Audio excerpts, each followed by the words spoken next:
seen yesterday, and you just saw there on the news, these reports of Russia potentially looking to set up an Air Force base in Indonesia, only 1,300 kilometres from where we sit now. That's closer than Alice Springs. And I think cattle station owners in the territory would be horrified to hear that Peter Dutton, not only verballing the president of Indonesia, but he's doing so in such a reckless and dangerous way that really should, an aggressive way that really should make us all pause for thought in these uncertain strategic times. That's a concern. Indonesia and Timor, very close to us, important partners, and we've got the strongest relationship with Indonesia we've ever had, which makes Dutton's just verbaling of the president just unbelievable and really concerning. I just want to come back to the point he talked about cattle stations. I think that's, that's pretty rich coming from someone who's never made any mention about our cattlemen, men and women who they had the live cattle trade cancelled under the Gillard government,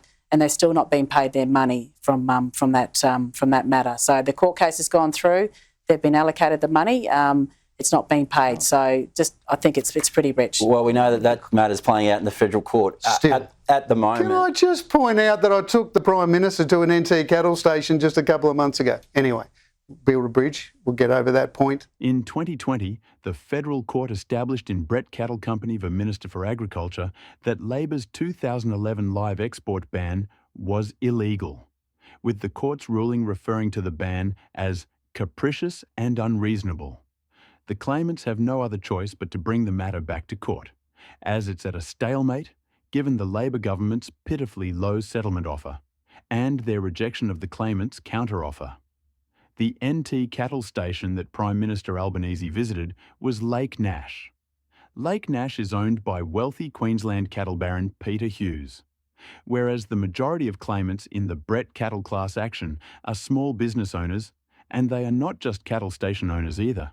They also include businesses that provided services to the industry at the time, such as cattle transport and the provision of livestock feed. The 1-hour Lake Nash visit was the first time in his 29 years in federal parliament that Anthony Albanese has visited a cattle station. The contempt that Prime Minister Albanese has for the industry was on full display when he made this off-colour remark in 2024. My second dinner tonight. The first was with the President-elect of Indonesia, His Excellency Prabowo Subianto. I won't be eating, by the way, again, which is why when we had dinner, beautiful Australian beef, not the live export, we made sure it was dead. The losses were not just economic. After Labor's snap decision to ban live export, several territory cattlemen committed suicide.